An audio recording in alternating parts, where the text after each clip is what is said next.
Assalamualaikum warahmatullahi wabarakatuh. Berjumpa kembali di channel Keluarga Misterius. Semoga kita dan kalian semua masih tetap selalu dalam lindungan Allah Subhanahu wa taala. Diberikan kesehatan, dilancarkan rezekinya, dan dimudahkan dalam segala urusan apapun. Amin amin ya robbal alamin. Oh iya, sebelum masuk ke dalam ceritanya, nama dan tempat sudah kami samarkan semua untuk menjaga privasi pihak yang terlibat di dalamnya. Pada kesempatan kali ini, saya akan menceritakan kisah misteri yang berjudul Melindungi Anakku yang akan menjadi tumbal pesugihan mertuaku. Seperti apa kisahnya? Mari kita masuk ke dalam ceritanya. Hampir 8 tahun aku menikahi Menik, anak pasangan dari Pak Sukoco dengan Ibu Murtiningsi, yang tidak lain adalah mertuaku. Setelah membina rumah tangga sekian lama, kami baru dikaruniai momongan, seorang bayi mungil dan cantik yang kuberi nama Safira. Aku beri nama Safira semata karena kebahagiaanku telah diberi permata hati oleh Sang Maha Pencipta yang lama sudah kami nanti. Lengkaplah rasanya kebahagiaan kami. Namun kebahagiaan itu telah terusik oleh hal yang semula tidak kami percayai. Bahkan aku baru pertama kali mendengarnya. Sejak saat itu, perjalanan keluarga kami dilalui dengan penuh was-was. Aku sengaja menyembunyikan ini dari istriku, sebab aku tidak ingin istriku mengetahuinya karena beberapa pertimbangan. Dan rasa was-was penuh ketakutan itu timbul ketika aku mendapat petunjuk dari seorang yang mengerti ilmu gaib, yang mengatakan bahwa anakku Safira berada dalam ancaman teror yang sangat menakutkan dari sosok iblis. Teror itu dilakukan oleh seorang leluhurmu yang masih hidup. Anak kesayanganmu itu tepatnya akan dijadikan korban wadal persekutuan gaib. Demikian kata orang yang baru kukenal itu. Awal mulanya, hal itu kuketahui dari sebuah pertemuan yang tidak kusengaja dengan seorang bapak-bapak yang bernama Ilham di sebuah mal terbesar yang ada di kota Depok, Jawa Barat. Usia Safira saat itu setahun 9 bulan dan sedang lucu-lucunya. Kami saat itu sedang menemani anak kami bermain mandi bola. Saat aku mengawasi anakku dari kejauhan, kulihat ada seorang bapak-bapak sedang memperhatikan anakku dengan komat kamit. Matanya senantiasa menatap anakku penuh perhatian. Ketika aku menegur orang itu, justru dialah yang mendekatiku. Awal mulanya aku curiga kepadanya, tapi setelah kami mengobrol-ngobrol, rupanya Pak Ilham itu nampak cukup baik dan ramah. Dia juga sedang menemani cucunya. Tidak lama kami pun mulai akrab. Setelah obrolan kami menyangkut anak, nampak ia seperti sangat serius. Pak Ilham banyak bertanya tentang Safira, dan aku sangat terkejut karena dia tahu banyak tentang kebiasaan anakku. Dan dengan terus terang, ia sangat mengkhawatirkan anakku. Betapa kagetnya aku. Ada apa dengan Safira? Jaga anakmu dengan baik. Jangan sampai dia jatuh ke tangan iblis laknat itu. Aku terkejut bukan kepalang mendengar penuturannya. Walau hanya sekedar dugaan, rasa takut, was-was, penasaran, dan 1001 rasa menyesak dalam dadaku. Menurut Pak Ilham, anakku tengah menjadi incaran pembunuh yang dilakukan oleh siluman akibat persekutuan gaib yang dilakukan oleh keluarga dekatku yang erat pertalian darahnya dan masih hidup. Safira tepatnya akan dijadikan tumbal. Walau aku belum percaya sepenuhnya, tapi tidak urung membuatku takut. Terlintas pula pemikiran curiga akan semua keterangannya. Jangan-jangan ini modus penipuan yang ujung-ujungnya uang, batinku.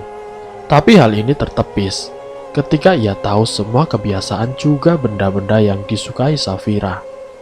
Kebiasaan itu antara lain Pak Ilham tahu bila anakku sering kepanasan dan sering minta mandi, walaupun malam hari sekalipun.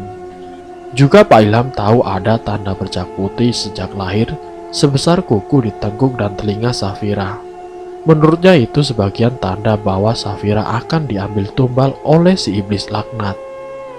Pak Ilham juga menanyakan apakah ada keluargaku atau Safira yang memiliki ciri mirip seperti itu.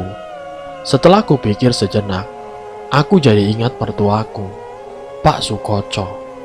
Dia memiliki tanda seperti itu. Tapi belang putih mertuaku itu cukup banyak, hampir menutupi separuh mukanya, leher, serta kedua telapak tangannya. Sebenarnya, apa hubungan tanda itu dengan anakku, Pak? Tanyaku memastikan. Pak Ilham tersenyum. Ia hanya diam sambil manggut-manggut dihiasi sorot matanya yang penuh rahasia. Pertanyaan itu pun benar-benar tidak terjawab, sebab cucu Pak Ilham merengek minta pulang. Sebelum kami berpamitan, ia minta namaku dan nama istriku, nama nenek dan kakeknya Safira, serta tanggal lahirnya. Tidak lupa ia memberikan alamat rumahnya agar aku datang ke rumahnya. Jangan lupa datang ke rumah, nyawa anakmu benar-benar sangat terancam, pesannya kepadaku sebelum kami berpisah. Karena didera rasa yang was-was, akhirnya aku berkunjung ke rumah Pak Ilham. Rumah Pak Ilham cukup sederhana dan keluarganya nampak ramah. Dilihat dan cara hidupnya nampak keluarga Pak Ilham sangat taat dalam agama. Hal ini tergambar dari banyaknya hiasan dan tulisan ayat-ayat suci Al-Quran di dinding rumahnya. Juga terlihat dari kehalusan tutur kata keluarganya. Setelah kami beramah-tamah sejenak, diajaknya aku ke ruangan khusus yang banyak peralatan doa dan sholat. Di kamar itu tanpa tading aling-aling Pak Ilham membeberkan semua dugaannya. Beliau mengatakan bahwa selama ia mendapat petunjuk bahwa benar Safira dalam ancaman maut. Ancaman maut itu berasal dari siluman kura-kura raksasa yang dipuja oleh leluhur Safira untuk meraih kekayaan dengan cara memberikan tumbal nyawa manusia. Jelas Pak Ilham. Beliau tidak mengatakan siapa, tapi hati kecilku menduga-duga. Dan aku mencurigai mertuaku, Pak Sukoco. Aku baru menyadari sekaligus heran, karena mertuaku cukup kaya untuk ukuran desa. Padahal aku tahu, mertuaku tidak memiliki pekerjaan yang jelas. Yang aku tahu, mertuaku adalah sebagai maklar tanah, dan sesungguhnya itu bisa diukur penghasilannya di desa. Memang aku pernah mendengar desas-desus bahwa mertuaku memiliki pesugihan jenis tuyul, tapi Meni istriku sendiri membantahnya.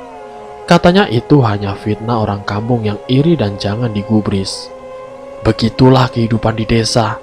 Kalau ada yang maju, pasti dicurigai macam-macam, tegas istriku.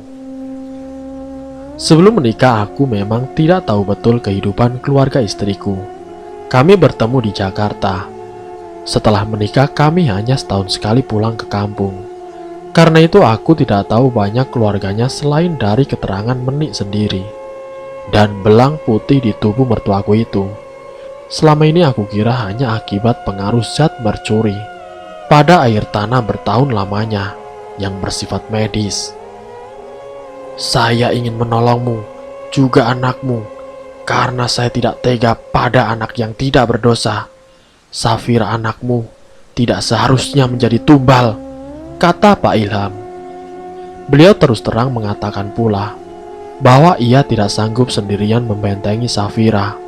Maka dia akan datang ke Tuban, Jawa Timur. Di sana tempat kediaman gurunya, dan aku diajak serta ke Tuban. Tapi sebelum itu kami melaksanakan permintaannya. Aku disuruh mengambil air telaga yang konon menjadi tempat berdiamnya siluman kura-kura itu untuk dibawa kepadanya.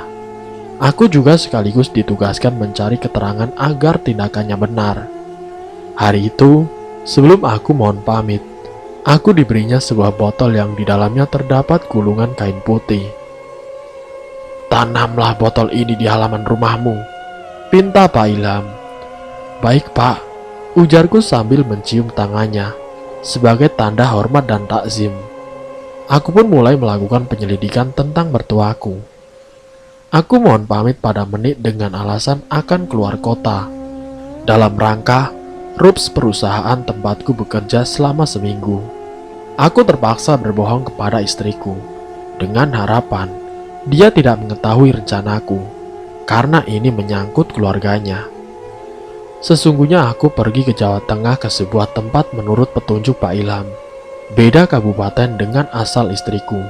Di sana aku menemukan banyak keterangan. Memang, di sebuah tempat terdapat telaga keramat yang sering disiarai orang dengan berbagai maksud, termasuk mencari pesugihan. Tempat itu bernama Telaga Bulus Cimbung. Berikut ciri-ciri orang yang melakukan ritual sesat itu. Aku juga jadi tahu tempat-tempat keramat lain seperti Gunung Pegat, Rawa Jombor yang tidak jauh dari desa Jimbung dan tidak kalah keramat. Pokoknya aku banyak mendapat informasi seputar dunia mistik di tempat itu. Konon menurut keterangan warga, siapapun yang datang ke Bulus Cimbung untuk tujuan mencari kekayaan, berhasil atau tidak, pasti badannya belang, dan yang menjadi tumbal adalah pelaku itu sendiri atau sesuai perjanjian. Entahlah, aku seperti mendengar cerita tahayul yang memang selama ini tidak kupercayai. Tapi didorong oleh ketakutan akan keselamatan Safira, aku mulai mempercayainya. Setelah ke Bulus Cimbung, aku menyempatkan mampir ke rumah mertuaku selama 3 malam dan menginap di sana. Kepada mertuaku, aku mengatakan alasan yang sama dengan istriku dan aku hanya sekedar mampir. Padahal aku ingin menyelidiki mertuaku. Memang benar, di rumah itu kurasakan hawa aneh menyungkup. Bahkan aku sempat mengalami hal-hal yang ganjil, yang sulit kujelaskan semuanya. Aku juga sempat mendengar rintihan Pak Sukoco di suatu malam. Rintihan itu bersumber dari kamarnya yang gelap, tapi tidak tahu sedang apa. Setahuku mertuaku itu sehat-sehat saja. Kini aku semakin yakin, di rumah mertuaku banyak menyimpan rahasia mistis yang sulit dicerna akal sehatku. Setelah kudapatkan sebotol air dari telaga keramat itu, akhirnya aku kembali ke Jakarta, menemui Pak Ilham lagi. Dan setelah itu, segera kami putuskan untuk berangkat ke Tuban. Aku dan Pak Ilham tiba di Tuban pukul 2 siang.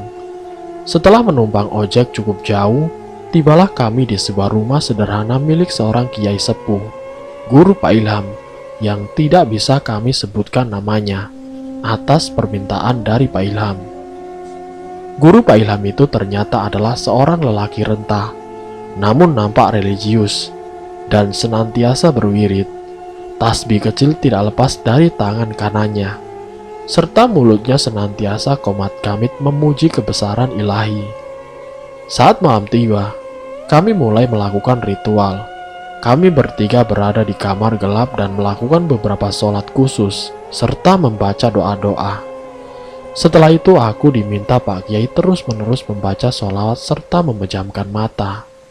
Kini aku hanya mendengar helaan nafas, suara gedebukan serta desiran dan geraman menakutkan, diselingi bentakan-bentakan, juga hawa panas seperti terpanggang api.